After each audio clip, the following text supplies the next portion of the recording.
Okay, hello everyone. Hello Maddie, our first pod in December of this first year of the podcast. How are you? It's good. It's lovely weather in Austin. Good to get a bit of a break from the crazy heat. And yeah, it's the race to the end of the year. You must be busy as a builder. Everyone trying to get into their nice new homes and everything heating up, I imagine. It is. We're in official crazy season. Construction in Australia. It's obviously our main holiday season coming up here. So we take 2 to 3 weeks off, which people assume is going to be like 2 to 3 months by how they behave. So it's a little bit wild. I've done a fair bit of travel recently as well, not just national, just up and down to Queensland. So it's been flat out, but no, all going well. Looking forward to, what is it, just under less than 2 weeks worth of work now. So Excellent.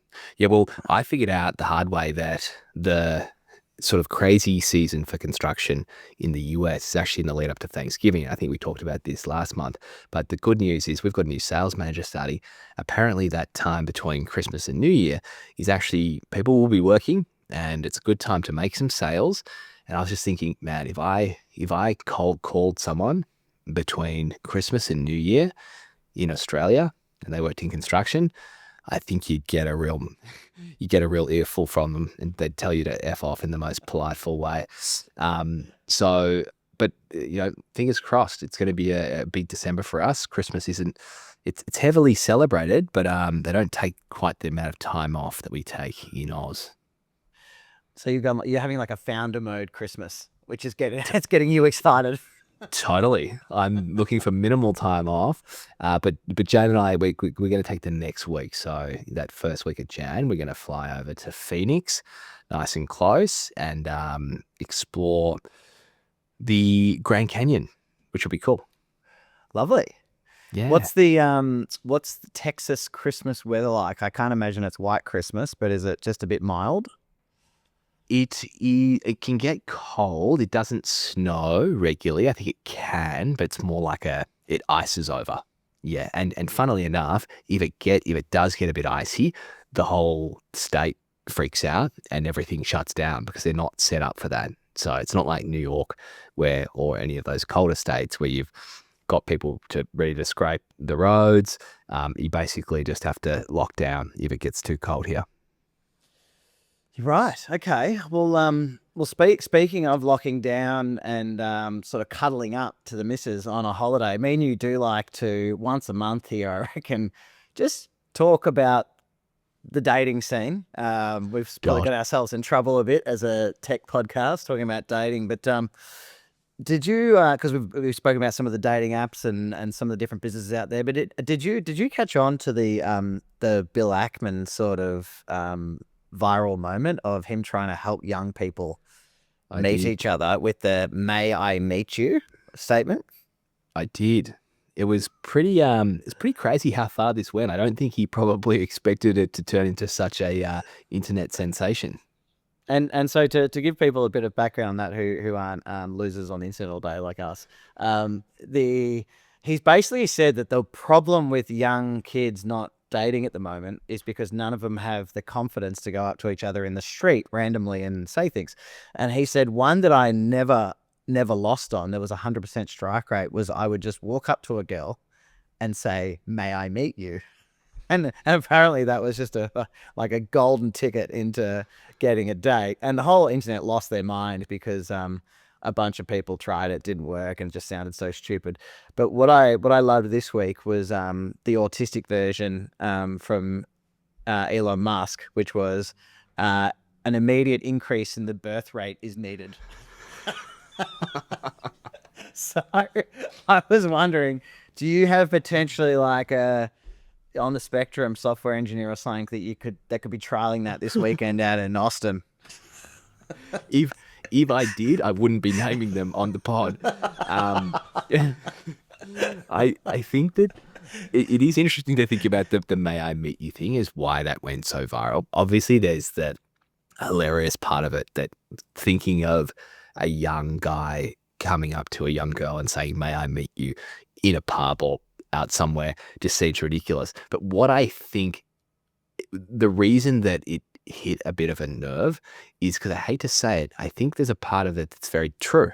It's like we don't do that anymore. And there were a lot of, I sort of read through some of the comments of it. There were a lot of people saying, yeah, I would actually want someone to come up and do this to me. I don't have people come up and introduce themselves. No one has the confidence to. And I guess from if you're assuming that it's always the guy doing the intro, from a guy's perspective, going up and saying that, there's probably this fear of them coming across as being, I don't know, one of those rude guys that you get told not to be. So it's just like this weird dynamic that's probably very true, that it was better 30 years ago. And inside of all the hilariousness of Bill recommending that that's the way everyone should go out and score dates, it's probably hit a real nerve with society. Well, so Louise, my beautiful wife, she went with a "Do you want a whiskey sour?" On my birthday 10 years ago. And Wow. so that was her line. Worked well. Have you guys kept that? Is whiskey sours on your birthday a tradition? I wouldn't say so, but at the time, I think it was my first whiskey sour. So then, because there was like a really hot chick asking me if I wanted a whiskey sour, I've never had one, but I'm like, absolutely, let's do it. And the drink itself was average, but it did what it needed to do to cut through. And it worked out. So were you and Jane, was it a physical introduction, or did you guys meet sort of online, or what was your... We were pre online. We were a long time coming. My confession to Jane was that I'd known her as that hot Asian girl on the tram. We used to catch the same tram. But then we went to university together, and initially friends, and then it just evolved. So more of a slow burn for us.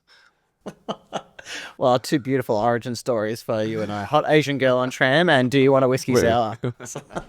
Hey, well, it's better than may I meet you.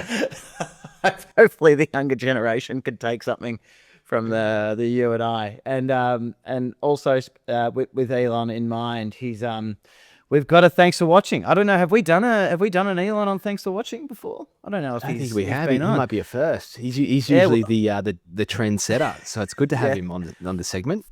Well, and I don't blame him, because he's followed in Warren Buffett. So obviously I was early Google, which, I was early Google when they were valued at a $2 trillion company at the start of the year. People can go back and listen to me with the bull case on Google. They're now a $4 trillion company, I think. And he was asked, if you were going to invest in stock, what would you invest in? He said, well, one, I don't. But he said, if you do go to invest, Google's going to be pretty valuable. I like that he said going to be, like 4 trillion is not, they're like a young startup that they could be anything. So yeah, another little tick for Scotty stocks. Hope people have been following. Welcome Elon. I think, Scotty, if you'd put some of the business capital into Scotty's stock picks, you might have well and truly funded Elysium's next venture by now, with the performance of your ETF that you could have pulled together. Look, I think there's something there. I think if we can't get Elysium off the ground, we'll do stock picking and do it from that way. And mate, another one this week was just finally on the funny stuff, is real convergence of two lords, or one lord this week, or the lord Jensen. Jensen went on Joe Rogan, and like people, this is like Kim Kardashian for men. This is just like this was just like just two worlds colliding. I just couldn't think. Elon, half of his people, I guess, are like silly MMA fighters and comedians, but like 2 hours of just listening to Jensen riff on the origin story of NVIDIA was just very pleasurable listening. Yeah, it's good to get him in a different environment, because usually he's doing such highly polished, content, and we see his conferences, and you see him on a stage. So to see him in an environment like this with Joe Rogan, it's pretty cool. I wonder, was he tempted to do an Elon and get a joint out and start smoking it on camera? No, but he did relax a little bit, as much as Jensen can. There was some funny moments though, like Elon's like, because he's got 60 direct reports, and Elon's like, how do you do it? And he goes, oh, I don't know. I work 7 days a week from 4 a.m. I read 3,000 emails a day. I think Elon and all of his, all the guys that are always like optimizing. Sorry, Elon, Joe Joe. Rogan. Joe Rogan's show is always full of like humans and stuff, like optimizing. Talking about physical health and cold plunges. Meanwhile, Jensen's reading 4,000 emails a day. No, eating physical, fried no ice chicken bath. and going out and getting. We've seen him getting beers with directors in Korea, eating fried chicken, just punching through emails. Just 4,000 emails. It was so funny. So anyway, just a little tip. If everyone wants just a couple of hours of easy listening to Jensen riff on anything's awesome. And he was very relaxed and really opened up about how close NVIDIA has come to the edge of bankruptcy multiple times. And also more about how for the first 5 years plus, they just went in the completely wrong direction. And then I think the other message from it for me was a CEO, and it's probably why we do this pod, right, is to keep our antenna finely tuned to like what's going on in the world in case we have to pivot the business or bring something in. He just went to this conference and someone mentioned AI compute, and the people talking about it were actually using an NVIDIA product for like that he created for like Doom as hardware for this little AI moment. And then that got him thinking, and he changed the whole direction of the company just from. Yeah. I think it goes to show that, especially if you are really anyone, but especially as a founder or director of a business, you've got to spend time out there being curious and keeping your pencil sharpened on things like this. You can't get so bogged down in just the day-to-day, the operational grind. Yeah, do your 4,000 emails, but be out there as well and listening to things and go take a walk, smell the roses, take in the environment around you, because that's when some of those moments can come. And while we're talking about Jensen, little second plug for your podcast recommendation, the Founders Podcast. I've gotten into it and it's incredible. I'm probably on my fourth one now, listening to about Rockefeller at the moment, but I listened to the Jensen one, I think second, and that's just a perfect distillation of who he is, where he's come from. And so definitely for those if you like the section where we talk about our heroes in the business world, definitely jump on the Founders Podcast, because they do a much better job than we ever could. But yeah, no, it is a great podcast. And I think the thing is as well is, I think it's his top 19 takeaways from basically all of Jensen's work. And it's structured like that. It's sort of structured almost like a notebook LM summary of an autobiography or some founder's whole life. So yeah, awesome. And then there's also, I believe, 400 episodes over 8 years to go back through. So the back catalog is it's amazing, isn't it? That when you get onto something and you realize there's so much back catalog to go through, it's actually quite exciting. Yeah, exactly. It's like you discover a new TV show that's got 9 seasons. Yeah, exactly.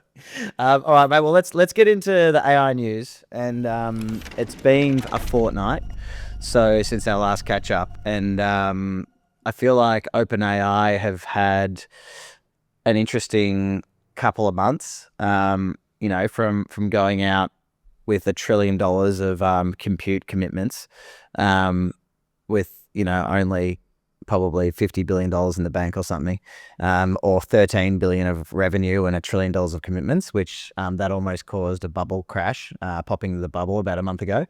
And then now Sam's publicly or privately called the code red in the business, which we might have spoken about 2 weeks ago. But since, in the last month, what I think is more interesting is they've hired 40 Apple hardware engineers. And he is saying that the battlefield is really going to be in hardware, and that's where the battle's going to be. So obviously he had the announcement with Johnny Ive like probably a year ago. What are your thoughts on what's happening here? What's if we dig a little bit deeper, and what's he really saying, and what are they really doing with these hires? Look, I think getting Johnny Ive was definitely not about it wasn't like Johnny Ive had a product, right? He's an ideas guy. He's very famous. He's in with the Apple network. So it probably was a long-term plan to compete with Apple. Like, I don't think this idea is new for Sam or OpenAI. And that was a very strategic early hire to get an inspirational person that could lead a new generation of hardware.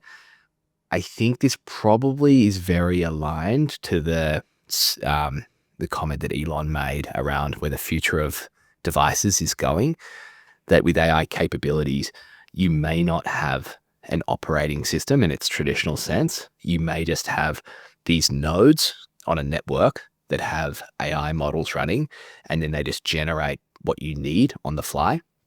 And that sounds like very vague, but essentially what it's saying, like, rather than pre-writing all the code for this operating system and these different apps, you've just got these models that know how to communicate with each other and build the intelligence on the fly.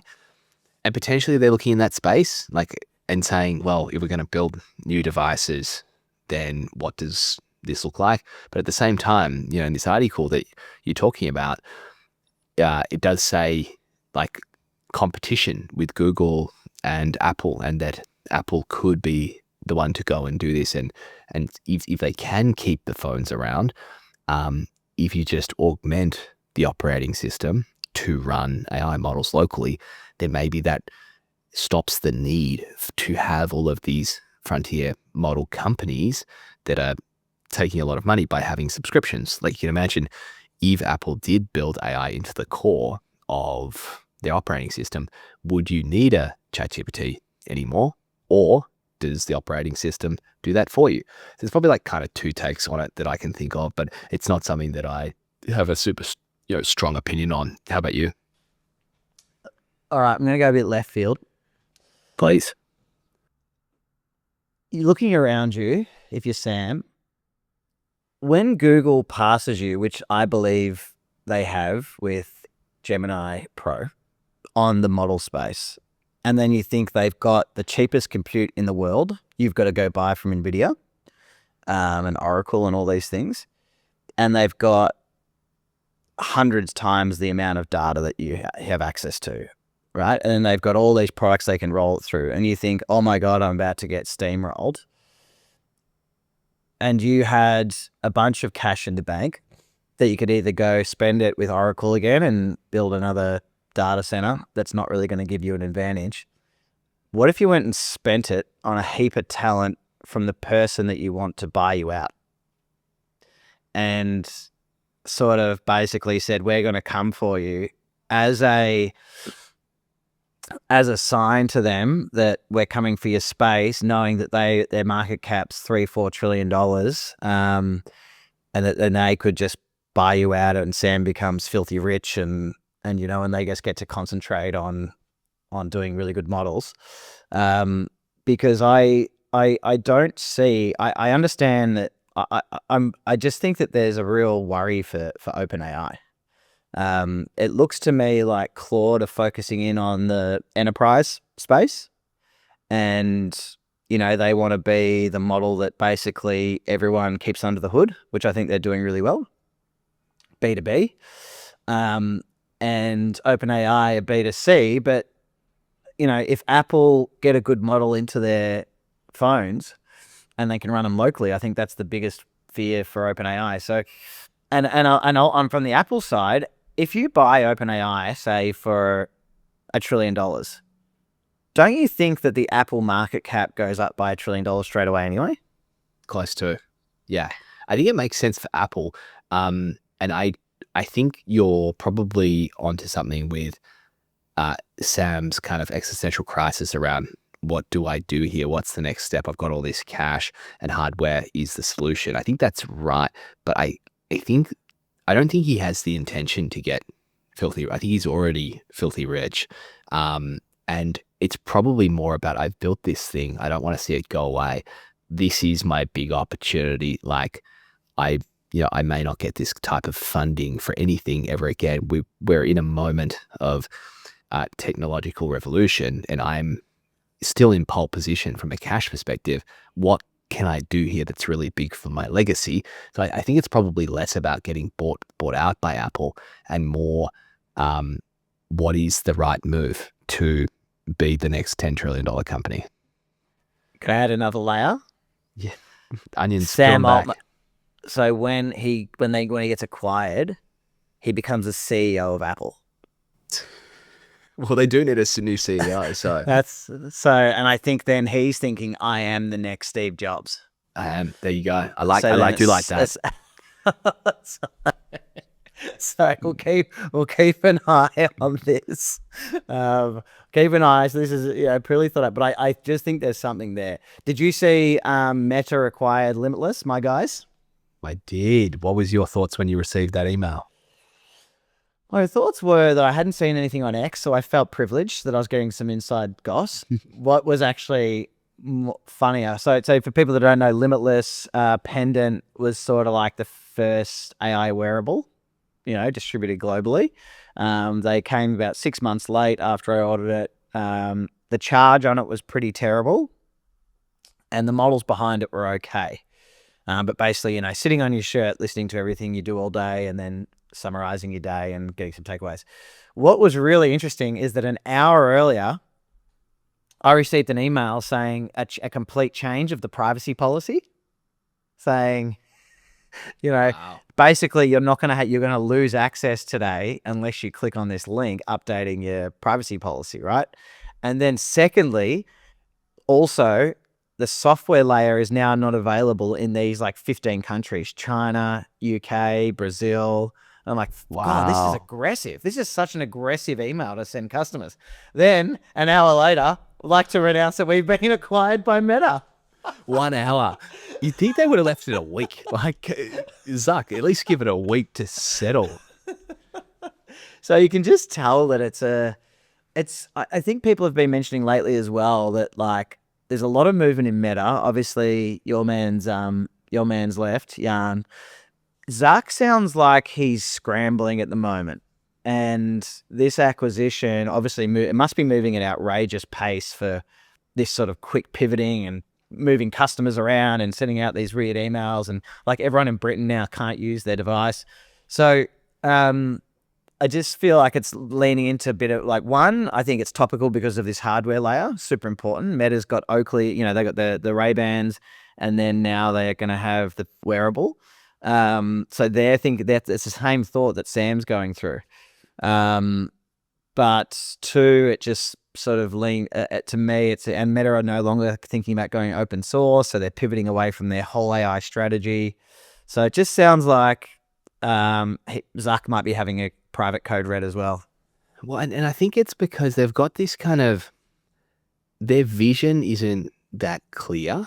They talk about, being the personal AI or the one for creative outlets, but what does that really mean? Yeah. What are they actually trying to do? If you said to Zuck, what do you want to see in the world and what do you want Meta to be doing in 5 years' time? I don't think he could articulate that as clearly as someone like Elon does with his businesses. I think that's why they're probably struggling and they're all over the place, buying companies, getting random people to run things. And it almost feels like he's taken this social networking platform that he had, which was just a college idea 20 years ago, has turned it into the second most successful ad business in the world, and is generating cash, but realizes that can't sustain forever. And so he's just figuring out what's next. He's figuring out what can be my edge into AI. And this doesn't feel super clear. Yeah, I get the whole personal AI thing. You want to be there for sports and human connection, but that doesn't have a really clear and compelling vision. And you're probably going to struggle to get all the best talent into your business. Unlike Elon does. Elon is very clear in the things that he does. He wants or XAI to be truth-seeking. He wants SpaceX to make life multiplanetary. He wants Tesla to be the thing that's going to stop global warming. So I think that's part of the problem, and it does feel like he's scrambling because he doesn't have that same vision. Like a core mission. Yeah, it's funny. I mean, he's got you said, when you go to spend advertising revenue, you used to have, call it pre-internet, you would have had thousands of different options of where to distribute that advertising revenue. Now there's two. Do you spend it with Google or do you spend it with Meta?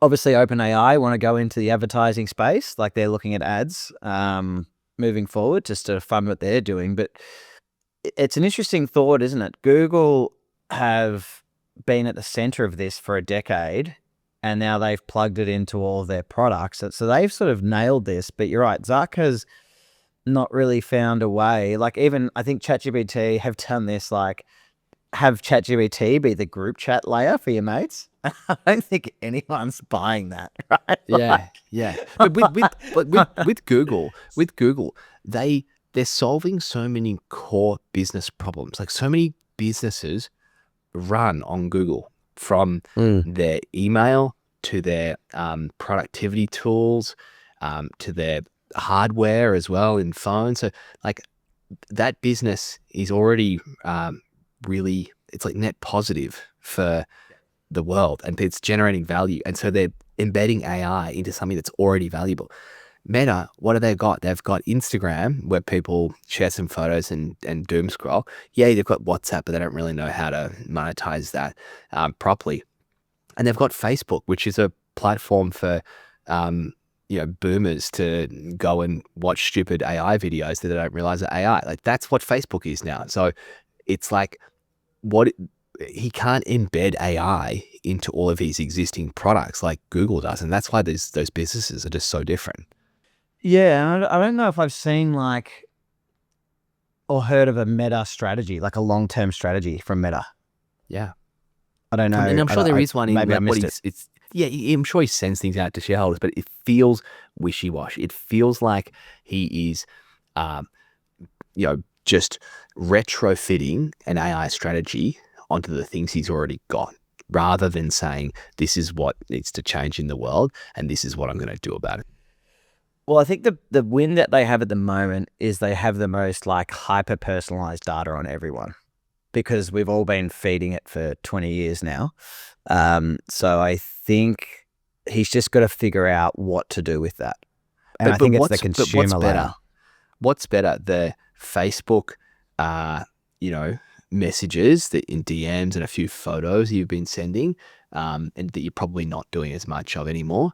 Or is it Google with every single email you've ever sent? Like, I'd say, or every search result that you've ever had. Like, I would say that Google still has the upper hand there on that, level of data that they have about you. Yeah, it's a good point. I mean, the Google just doesn't have you using a social media tool outside of YouTube to get those ads in front of you. So I think Meta's obviously just competing for your attention and then serving you ads, right? So if you was to break down his thing, I think he was saying that even with say if you're with an ads machine, with AI, what they're thinking about is like, how can we make it so that the lift for the business side of the equation, which is their true customer, how do we make it so light for them that we just, like, with AI, create their ads for them? Like, this is the ad your customer wants to see. Or if they say, these are your customers, let's with AI create 1,000 different ads for them and distribute it to these 1,000 customers personally. Like, hi Joe, this is Build Pass. You should use Build Pass. Here's why. Yeah, and I think that would be a perfectly reasonable strategy if they leaned into that rather than all these other different ventures. Yes. Yeah. Well, so you're bearish Meta. Yeah. Very bearish Meta.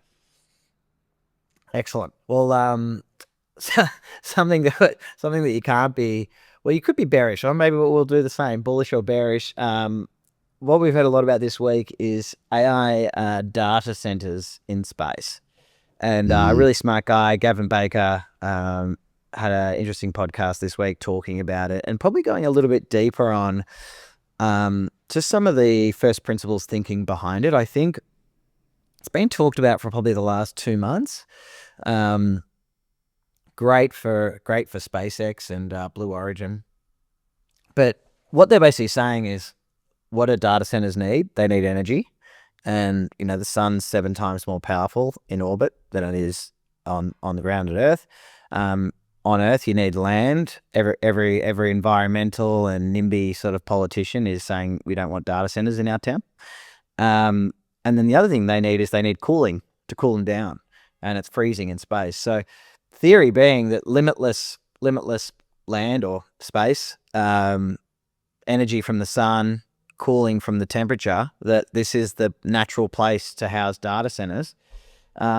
Super, super interesting space, pardon the pun, but from my point of view, I just can't believe that then the bottleneck's going to be rockets. And who's there? Who's sitting there with the rockets? It's unbelievable. Yeah, why I like this post was he went into the fundamentals of why it makes sense. And I think often you don't get that from, VC investors. And Gavin Baker, like you said, very smart guy, runs a big crossover fund. He's not just a typical VC. He does his research. That's what his whole business is built on. But I do love it when investors get really technical and they understand the tech. What's his name? The other guy from the B2S, the BG Squared pod, Brad Gerstner, not B2S. Yep. B2S is on its way up to be bigger than that pod. But from BG Squared, he runs Altimeter. He does the same thing. He's super, super technical on whether it's AI chips that they're investing in, whether it's B2B SaaS, whether it's hardware. And the way they broke this podcast down is that this actually just makes sense. Yeah, if you can get enough rockets to get these up into space, let's not put it on our Earth that we've got here. Let's have them orbiting around. We have connection to them. The only bandwidth, they've got the bandwidth problem still. You're not right next to it, but that's what we've got with satellites anyway. So it makes heaps of sense. You've got the cooling solved. You're in front of the sun for the energy. So I really liked that part of this, and probably am not well equipped to talk about in a super detailed way. But when you hear a smart person going into the fundamentals of a business like this, it's really cool to see. Yeah. So from Elon's point of view, you've got the rockets going up. So you're the person that can get, so like when we talk about AI, it's energy per token and cost per token, right? They're the two formulas that everyone's concentrating on. And tokens per watt. From him, he's got getting tons into space, how many kilograms into space per dollar per kilogram. So he's the best there. So he's got that solved at the foundation layer. Then you've got the compute, and then you've got Starlink direct to cell. So is that then the bandwidth layer? Is that the Starlink to cell? Or are they two different things? Yeah, it's the same thing. You've got the bandwidth. You've got to send the data from the satellite to the cell, and at the moment you've got to go through the traditional providers. But he's got Starlink that's going to be able to do that direct to the cell. Oof. Jesus. It just, and then that links to then Starlink, I think, which has been valued at around 500 billion, just behind OpenAI on the secondary markets for the past 12 months. I think OpenAI has been number one, private company, Starlink number two for a while now, Stripe's up there. I think you and I valued them ourselves. And we maybe have to go back to the episode, because if one of us had Starlink at one, or both of us, then I think we did. They announced, I think we had Stripe up there, and I think SpaceX was that they were 1 and 2. Yeah. So you're looking at SpaceX now looking at an IPO at $1 trillion. Polymarket's running a market on it at the moment. But like that feels good. Yep, it does. Just side note, did you? We haven't talked about Kalshi, but the Polymarket competitor, the founder of Kalshi, is now the youngest self-made female billionaire in the world. Really, I've never heard of it. So it's just similar thing. It's a competitor. I don't know it in detail. It's not really my thing. These kind of betting markets, but Kalshi. I think it's a direct competitor to Polymarket, and young female founder that is now a billionaire. Wow. It's funny because Polymarket's not available in Australia. I don't know if it's available anywhere outside of the US. But I'm wondering, like in Australia, we've got so many, it's like Australia's the capital in the world of gambling, right? I'm wondering why there's not an Australian version. That's just more about business and, topical than sport. Like it seems so obvious to me. It does. And it's the best way to get real on the ground information, getting people to put their own opinions backed by monetary value. Like that's like the definition of how to get a market equilibrium. And is Polymarket that the market creates itself? Like they're not backing the financial, like a bookie? Yeah. Yeah. So I don't know how they make money. I'm assuming this is just a clip, but they're not a bookie. They're not setting the odds themselves. I think they have to like somehow approve the markets. But what I believe they act as is the platform to set up the odds. So like based on what people are betting on either side is the odds that you'll get. And then they'll do the arbitration at the end on like, was this actually true? Because some things are going to be a little bit more gray than like, it's not like a black and white answer to everything. And so I think they have some algorithms in there where, you can get to the truth. I presume it's not an employee of Polymarket that's saying yes or no. I think it's like, it goes back to the audience. People are saying, yes, this was right, or yes, this wasn't right. I think there's definitely a Polymarket Oz business there. So I've just written that down as a potential pivot from Scotty's stocks into the Polymarket Oz. And very much speaking of pivots, there's a company called Boom Supersonic who is looking to do supersonic flight, London to New York in an hour or two or something like that. They've been working for a few years now on, solving this because, flight's been the same now post Concorde for 30 years. And they're working on, this supersonic flight. But what's really interesting is they've realized that there's this data center energy issue going on as the number one bottleneck for AI and probably intelligence. And they've realized that their turbines, that their technology they're creating for supersonic flight can be used to generate electricity as a natural gas turbine. And they just announced 300 mil of funding through Altimeter, the guys from BG Squared. They got Y Combinator in, I think Chamath's in. Like, what a remarkable thing to do as a business to, when you're working on something, for software, it might be your logic or UI or whatever. And in this, it's hardware, it's turbines, and then find another amazing demand for your product. Yeah. I love this so much because I've heard of these types of stories before on a much smaller scale than this. But I even have friends who run startups that have done things similar to this. I have a friend, Nathan, who ran a company called Upbound, which was a sales automation tool, and they were not getting the traction they needed. He was on his last legs when it comes to funding. He went out and did consulting with his team for a bunch of companies to keep the lights on. Through that consulting, they learned of the bigger problem they needed to be solving for, and they went and built that, and now they're doing really well. And so there's lots of these stories, even the Airbnb story. Did you hear how they initially funded their ideas outside of the YC funding? No. With the cereal boxes. So it was around the election time, Obama versus, I can't remember who it was. And they decided to sell Obama and the other candidates cereal boxes. And you just bought cereal with, Obama's face on it as the blue box, and they had the red box, and they sold out like crazy just because at a massive premium. That's how they funded a bunch of the initial Airbnb story. And this is like that on steroids. It's like they've got this massive, this awesome technology, and then they go, well, if we're not getting the funding we need to build the jets that we want, how could we use this tech? Find demand for it, go use that, and then fund your initial business idea. Like, there's just something about that I love so much. Yeah, and it also screams a little bit of what we're talking about before with Jensen's pivot from gaming to AI, and just having your aerial open to hearing what's going on in the world, and then it just clicks in the CEO's mind. Hey, we can do that. We've got turbines. Why don't we pivot and get involved in energy? It's such a smart play. I think the biggest deal here though is this Blake Scholl.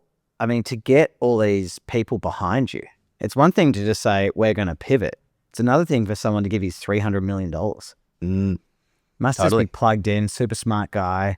And then they've built the prototype, and then And then my favorite part of almost the whole thing was him posting on X, everyone congratulating him, and then Elon saying, "Don't celebrate a prototype, celebrate production." And I'm like, "You're an animal. You're an animal. They just raised $300 million. Give the guy a break. It's one of the best pivots, in hardware in the last 30 years, and you've just killed him." Yeah, he's savage. Absolutely savage. And all the guy wrote back was, "I know I've got a bunch of manufacturing hell ahead of me." Yeah. It's like we all just have to go, "Okay, fuck, sorry for celebrating my 300 mil." And another bit of cold water poured on the whole system, and we can rely on our man Karpathy to just bring us all back down to earth every now and again. And this week he's rolled with, "We have not built intelligence. We have built ghosts that imitate internet documents." Yeah. he does good takes. I think last week it was Ilya's, he was the cold water guy. Now we've got Karpathy. And I guess I go back to, though, like, are we actually trying to build intelligence, or is having this imitation of intelligence just fine? Like, I'm not super keen to actually have a intelligence out there that's actually thinking, that's actually smarter than us. Like, I think humans are already, like, we're pretty good at that stuff, and we want to augment ourselves and replace the things we don't want to do and get better. Is it not fine to have an imitation of our intelligence that is still really smart and has access to, just because it's not smarter than every single person in every single domain, doesn't mean it's not insanely helpful to the average human, right? Like, to think that you have access to basically all of the human intelligence in the world in your pocket that you can speak to in any language, in any format, at any time you want, for free. Like, isn't that just the craziest thing to think about? And we're still out there like, this is pretty like, this is not real intelligence. It's a good point. Like, if you just make the world 30% more efficient, that's the biggest thing ever. Yeah. You know what I mean? Like, that's like that's the reindustrialization of everything. It changes. Like, that's good enough. But I do like the real AI guys just telling us all, we're nowhere and this sucks. But it reminds me of, like, when I studied at university, and you have two types of people. You'd have the people in there that would study computer science because they wanted to learn how to go build in the world. And you had the people in there that studied computer science because they were fascinated in the theory and they were going to stay in academia the rest of their life. And now both of those people are important, because the academia ones, they do end up taking us forward and they find those things. But it just feels like here is one of those examples of someone, like, they're almost arguing over the semantics of what's happening in the background without looking at what is being produced. Yeah. Yeah. It's why you have CTOs and CEOs. It's why you need both. Interesting though, I mean, going back to the future, is David Sachs posted this week basically saying that it looks like wages are going up 25 to 30% in construction workers. So electricians, plumbers, concrete, plasterers. I don't know how many people thought that AI was going to raise construction wages. I don't know how many people had that on their bingo card, but that's pretty exciting for and pretty narrative breaking, isn't it? Really. It is. The thing I was actually going to ask you on this, though, what this reminds me of is the problem that we've had in Melbourne, or at least that some clients tell me, and I'd love to hear it from you. But we always hear about the issues of these big infrastructure projects that are overspending and overpaying for labor and sucking up all the labor. Is this not what is happening now in data centers, that because there's all the demand, all the labor's going there? How is the average home builder going to go and find labor, or is that the wrong take? Look, I think it's really interesting. Australia's not building, 1% of the data centers that the US is. So we haven't felt it as much here. But what I don't mind about this is the thing that's pissed off construction companies is the government has augmented the labor market in Australia for the last 5-6 years, or probably for the last 10, with so much government spending, that's then killed the private sector, or it's made the private sector costs. But with data centers, at least it's private companies deploying capital for a commercial outcome, that we as taxpayers aren't paying for. We're actually the benefactors of. So I think, if labor prices go up to build AI, and that AI you then use as a tool to make yourself more efficient, I would probably look at it the other way and say, okay, construction labor is going up. That gives us more reasons to automate more work and invest in robotics and things like that. So I think the market forces just play out, and to be on the right end of it, like we've said, you just have to be finely tuned to what's happening so that you can see this and go, okay, maybe I don't want to lock in my labor costs on, certain projects or something like that. But also maybe I need to be looking at how to get more done with less labor. Yeah. Which, you just got to be on the right side of that equation. I love it. While we're talking about David Sachs, just quickly, did you see the hit piece on him in Forbes? And then everyone coming up to stand up for him? I did. I mean, it felt like almost the end of the New York Times, which, I think was Barry Weiss. Her startup was sort of valued at the same value as the New York Times or something just recently. Something like that. So, yeah. It just seems like one of these companies that has had this slow decay, and then this was the ultimate. Like, if you think in the age of AI, putting 5 reporters full time who are all sort of politically leaning on a story that is basically a political hit piece, and then all of the people in that industry, instead of reacting to it like, oh, I can't believe it, which was the old, the New York Times has got him and now he's cancelled. It was the whole industry got behind a person to say, what a joke. This is just a political hit piece that you've spent 6 months on. And it sort of just showed that industry, it's sort of like, it feels like to me like a moment where you go, oh, that was one of the moments when it was showing it was in decay and just dying. Yeah. Yeah, it's an example of that. And the funniest part about it is it was trying to say that he's doing it for all the wrong reasons, but everyone in the know realizes how much he has given up to take on that role. He had to sell off all of his investments. He had one of the best VC firms in craft. He could have made so many AI investments that profited off this boom, but decided to take up this role because he thought it was important. And so it's just like the complete opposite of what the article was saying, to see the industry get behind him and be like, regardless of whether I like the guy or not, this is just such a bull article. Yeah, because, I mean, if you had it done it the traditional way, which is you don't go work for the government, you sit in the background and advise, and then you keep your investments and then talk your own book up through backdoor meetings, and he'd be 10 times more rich than he is now. But instead, you divest and actually roll up your sleeves and do the work. Like, the article should be the opposite. I'm surprised that someone hasn't written a counter article that actually wants, the tech industry to get behind them.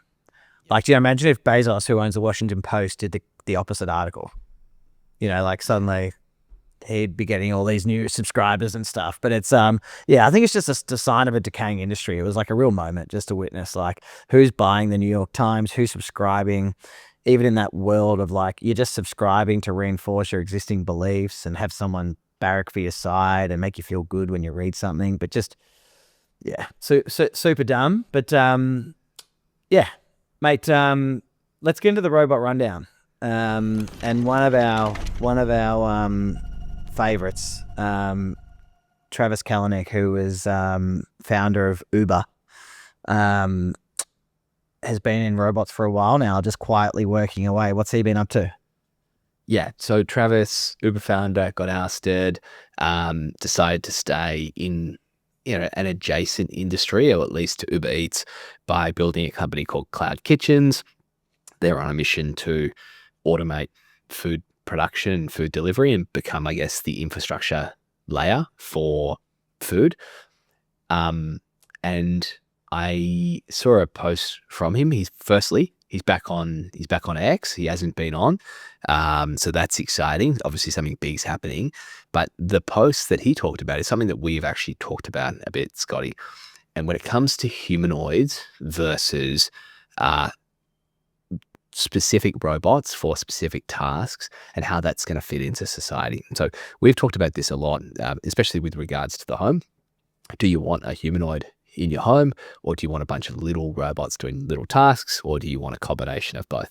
And this is a really sleek video from Travis saying that some tasks aren't meant for humanoids, and he's showing you a fully automated way of assembling and bagging food that can do 300 bowls of, these sushi bowls or whatever they are an hour, and with all these little robots. So, yep, you could probably have humanoids walking around doing things. But I think what's interesting about this is he's taking the play of don't necessarily fit in to existing architectures.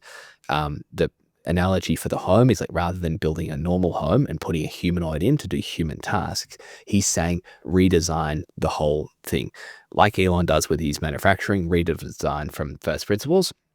And he's showing how well you can manufacture something and what kind of speed you can get by just having these very specific robots for specific tasks. It's almost going back to traditional manufacturing, but thinking from first principles. So I thought that was a really cool video. And funnily enough, watching this video was actually, it looked very similar to the announcement from Blake Scholl at Boom and their turbines that they've done. I think they've used the same videographer to capture it. But how do you think that this, what's your mental model for humanoids versus specific robots for specific tasks? So there's two things. So I've got a mate who's got about 60 pubs around Australia, and I sent him Travis's business like 6 months ago. And I think he said to me, "Oh, like sounds like crap." And I'm like, hold on. You've got 6,000 staff, probably 1,000 of those work in a kitchen. You need to spend some time like thinking about this, right? Just imagine all the chefs that can't come into work and all the people problems associated with that. So I'm gonna have to resend him this. I think there's two things. So we've got humanoid robots, we've got point solution robots. There is definitely a world for both.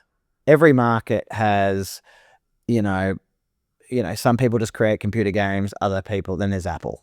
I think there's just always, this generalist solution and then point solutions for everything, or different software. So I think there's room for both.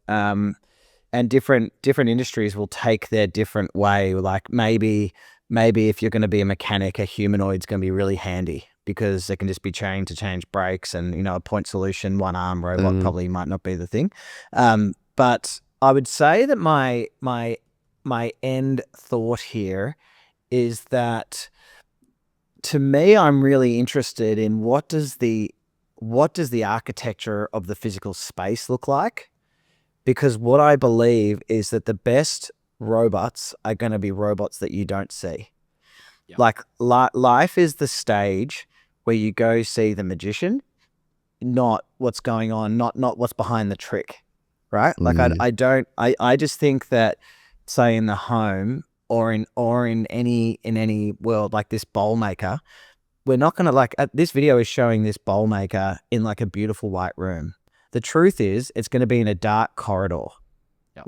with no one's going to want to be there, right? You want it behind the scenes. Yeah, or underground. And then so what you actually want is a restaurant experience is like, what do we do when we don't need this huge space for the kitchen, and we don't need all these pathways to create for humans to come in and out of, and we don't need a smoko area, and we don't need lunch spots, Now what do we do when we hand back the venue to the customers? So that's probably where I spend most of my thinking, in how does the architecture, how does the experience change, and what does the back end logistics look like when it doesn't involve humans? So I love it.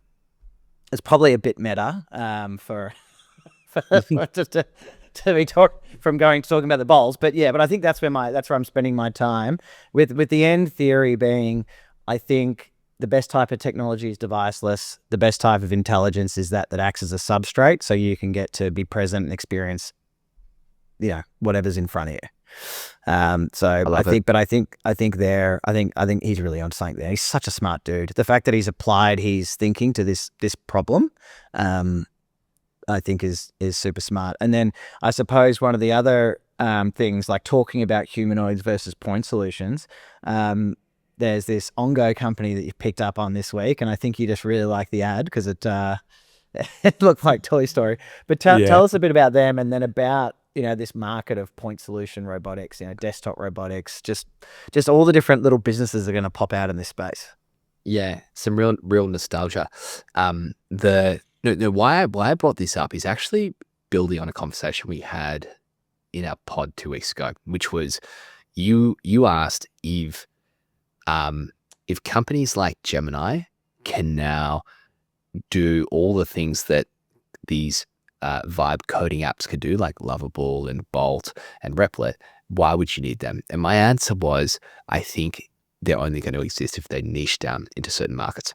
And that is also, I think that's true of many markets. I think it's going to be true of the robotics market. So I think that you're going to have your big players, your Teslas with Optimus, whether it's Figure, your Unitrees from China, building your humanoids. And they're going to be general purpose. Jensen's getting into that space as well. You're going to have probably, your Mag 7 type companies, like your 5 to 7 big companies doing that. But then what that's going to spawn is all of these different companies being like that point solution, doing something very specific, using the tech that is being developed, the robotics tech, and so the layer that Google's building, or that NVIDIA is building around the interfaces into how you build robotics, plus with AI. And you're going to have all of these different companies. Let me just put an aggressive energy saving policy in this building. And so you're going to have all of these smaller companies coming out with very niche robots trying to do things. I believe I've already mentioned this company, but there's a company out of Melbourne actually who is building robots that they call Abby, which is for old people, as like to stop them from being lonely. And they're built in a certain way, and they have certain things that the actual design of them is built in a way to be friendly and colorful and designed for old people. And so this Toy Story robot is a lamp that sits on your desk and it interacts with you. It's got the funny eyes. It just, I didn't even know what it's meant to do. It put light in different areas. It probably talks to you. And I think this company is going to do really well. It seems like a gimmick, but I think this type of thing is going to be one of the next 1,000 successful businesses that are taking robotics to a new level with those niches. So while this is just a fad, and maybe it's even fake news, I didn't really look into the video that much, I do think that this is going to happen.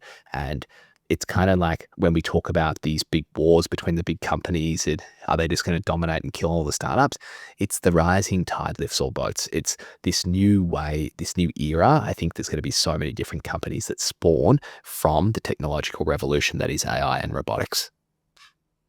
Yeah, and it gets you to thinking, well, what else is in the home already? So, your Legos, Barbie, all the other, but then also furniture, like you've got 8 Sleep now. So it's like, when do you plug in this intelligence layer and this robotics layer to what stuff is already in the home? And are you going to see some of those businesses making acquisitions? So basically, like we've seen plug AI into the commercial space, and now when you start plugging it into the domestic space, what's that going to look like? So I agree, super exciting. And it's also cool. We try to talk about the bigger level things like data centers in space here, but it's going to be cool just having cool little products that are going to be on the shelf for $150. Take them home, and have something physical that's got some technology in it. Totally. Mate, I want to go into tool of the week. So you've kept this one under wraps. I'm not across what we're going here. I have alloy example. That's all I put in the docket. Okay, so we've got 10 minutes. I'm gonna do a screen share. So those watching YouTube are gonna see this. Those who are listening in the ears and have made this far, I'm gonna talk through what I'm doing. And I will try to leave some time for the founder files and the parting wisdom. So I'll try to be quick, but we've talked about before those aha moments that we've had with AI, where an AI product has not just looked cool, but you've had that moment where you go, oh shit, I actually understand how this is going to save a serious amount of time. And I had it literally this morning. So there's this tool called Alloy. And what it is, it's a prototyping tool for software companies that allows non-technical people to adjust the software on the fly. Now, it is a prototype. It won't actually work, but it looks very real. And why this is so impactful is at the moment... Sorry, by the way, you said non-technical, so I'm in. You're in. So this is gonna, I think you're gonna love this. I'm really excited to show you, because a big problem that we have in software is you've got the software that's been coded up, then you've got designers who design things and they have to like make these interactive prototypes, then show the engineers or show customers, and it takes time. Okay, so what this tool does is it basically, and I'm going to share my screen now, and I need to open my system settings, and to actually allow the share, is it going to make me restart? It wants me to quit and reopen.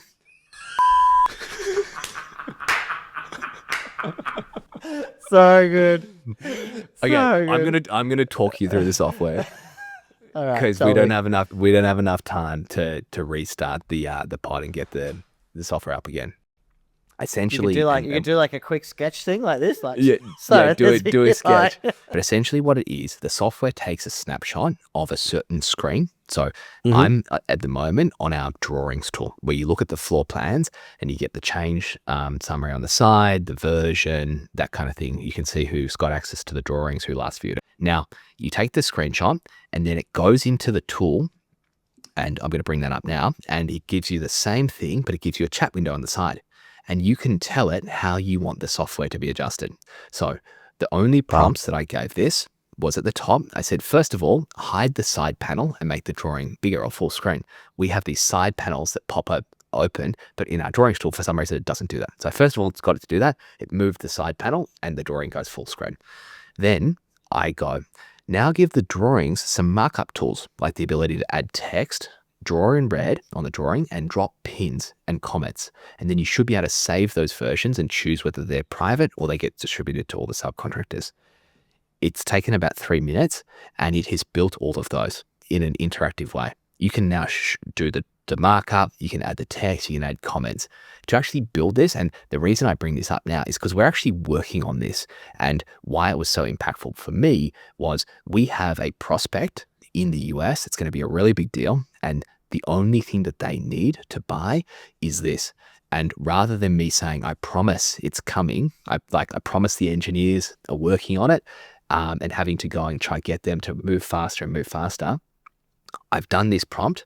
I've recorded a video of what it's going to look like, and I've sent it to the client, and now they're hopefully going to sign off the back of what it is going to look like. And we are going to deliver this in about 2 weeks. So just think about the value that that provides to a non-technical person within a software business, that you literally just talk to the software, you make the changes that you need to, and you can see that live. It just happens in front of you. So you can, rather than going and describing and writing things down or doing markups, taking screenshots, you just do it. And then the engineer, you show it to the client, you get feedback on it, you iterate, then the engineers go and build it. This is not actually building it for you, but it gets you enough of the way there that it looks and feels like it's real. So it's an iteration and prototyping tool. And what you're saying is it's the speed of that it's one of those things that is a 10 times type thing.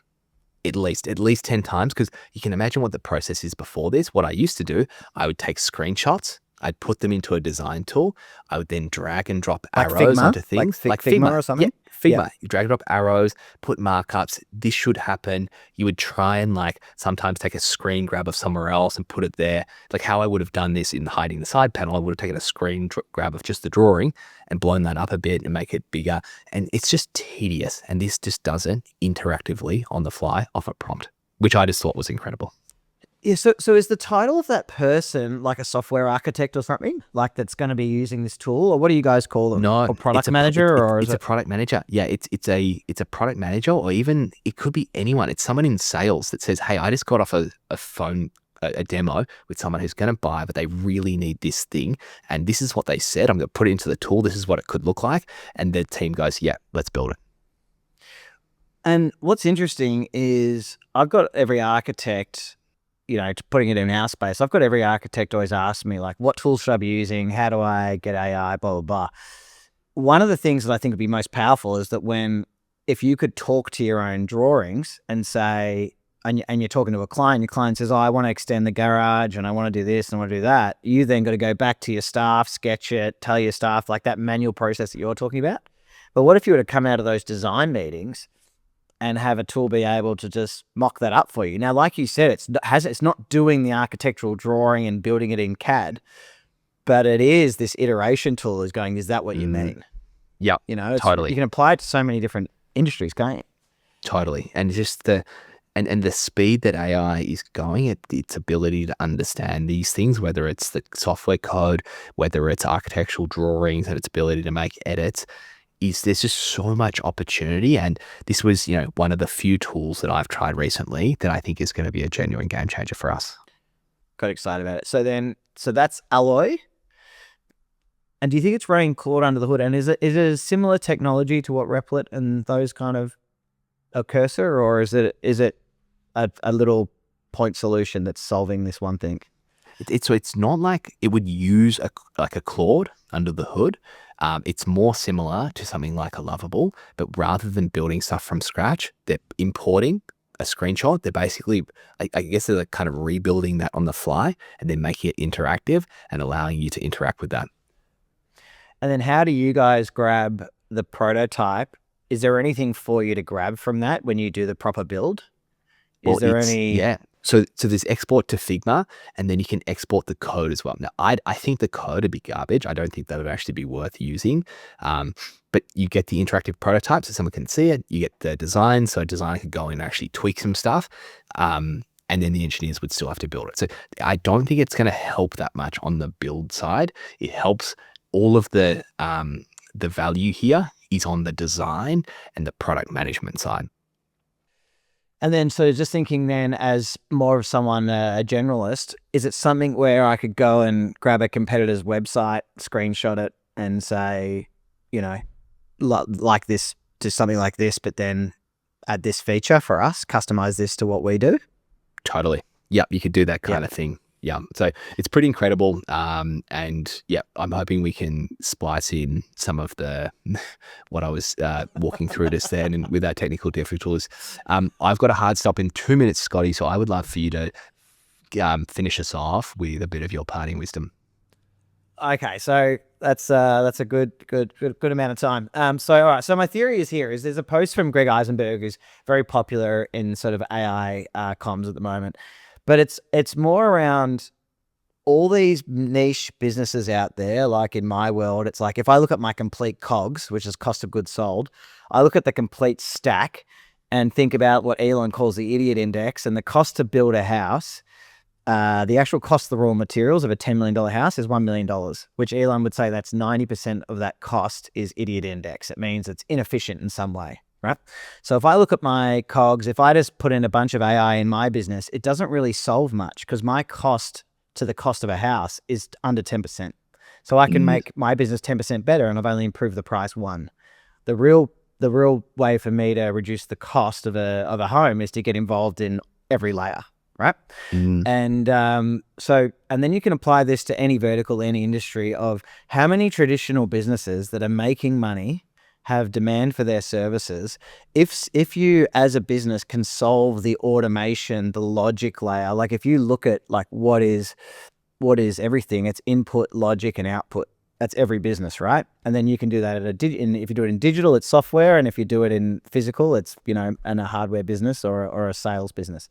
So just I think a parting thought for us is if you can solve internally some of these automation processes, implement AI, solve this logic layer internally, I think there's a real opportunity to not then go and sell your services to other businesses, that look at acquisition of other businesses, apply your logic, and turn a business that was making 10% profit into a business that's making 30.